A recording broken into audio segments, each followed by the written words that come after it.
हमें उससे हमें सीखना चाहिए और ज़रूर और मेहनत करने की ज़रूरत है महाराष्ट्र के जनता के लिए, लोगों के लिए।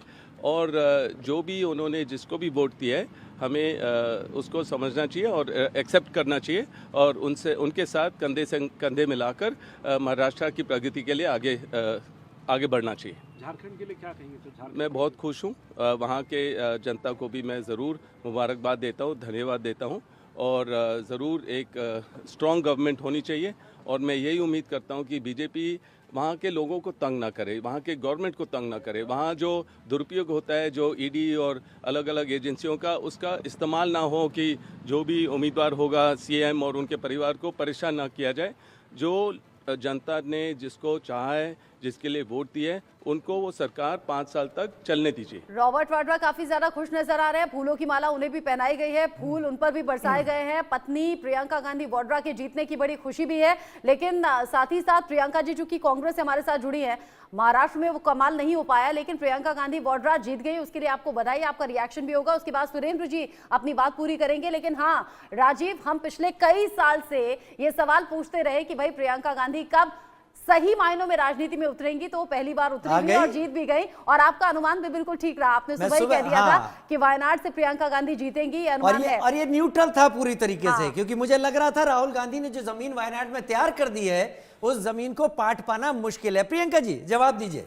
जी देखिए, मैं वायनाड की जनता को पूरी तरह से धन्यवाद देना चाहूंगी। जिस तरह से प्रियंका गांधी जी बहुमत के साथ जीत रही हैं, तो मुझे लगता है कि ये एक बड़ा डिसीजन है वहां की जनता का कि एक बार फिर से उन्होंने कांग्रेस पर विश्वास दिखाया है, गांधी परिवार पर विश्वास दिखाया है, उनकी नीतियों, उनकी विचारधारा को आगे बढ़ाया है। और साथ ही मैं ये जरूर कहना चाहूंगी कि जिस तरह से महिलाओं की आवाज माननीय प्रियंका गांधी जी बनी है, उससे एक बात जरूर है कि अब जब संसद में वो जाएंगी और जब वहां मुद्दे उठाएंगी, तो मुझे लगता है कि ये सबसे इम्पोर्टेंट हो जाएगा। है ना राजीव, बहुत अच्छी वक्ता हैं आप, और हम भी कई बार प्रियंका गांधी के भाषण को लेकर बात कर चुके हैं। लेकिन राजीव ये भी बता रहे थे कि महाराष्ट्र में सुबह महिलाओं ने बढ़ चढ़कर बहुत ज्यादा वोट किया है, इसीलिए 65% के पार गया, लेकिन वहां महिलाओं ने कांग्रेस को सपोर्ट नहीं किया। सुरेंद्र जी अपनी बात पूरी कर लें, क्योंकि राजीव भी सुबह बता रहे थे कि बीजेपी ने इस बार लड्डुओं के ऑर्डर को कैंसिल करके जलेबी का ऑर्डर दिया है, और ये हरियाणा से चली हुई आ रही जलेबी अब महाराष्ट्र में भी पहुंचेंगी। जी देखिए, आपने कहा प्रियंका जी जीत गई है, उनको बधाई।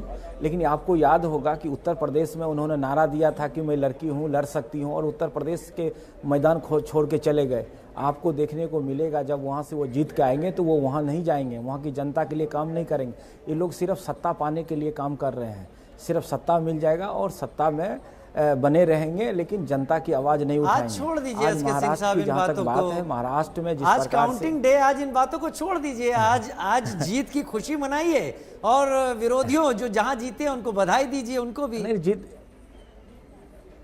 दे बधाई हमने दिया, उनको बधाई दिया। झारखंड में उनकी जीत हुई, उनको भी बधाई हमने दिया।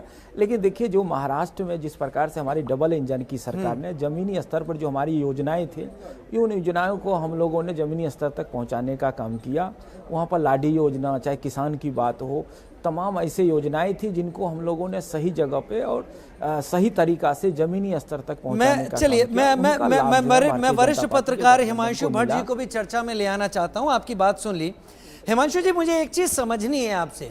महाराष्ट्र का एक हिस्सा ट्राइबल बेल्ट में आता है, मध्य प्रदेश ट्राइबल बेल्ट में आता है, छत्तीसगढ़ ट्राइबल बेल्ट में आता है, राजस्थान का दक्षिणी हिस्सा ट्राइबल बेल्ट में आता है। यहां सब जब बीजेपी प्रदर्शन करती है तो बेहतरीन प्रदर्शन करती चली जा रही है, लेकिन जब वो झारखंड में आती है तो क्या शिबू सोरेन और इंडिया ब्लॉक का इतना जलवा या इतना प्रभाव है कि वही ट्राइबल बेल्ट झारखंड में बीजेपी को दूसरी बार लगातार मना कर रही है?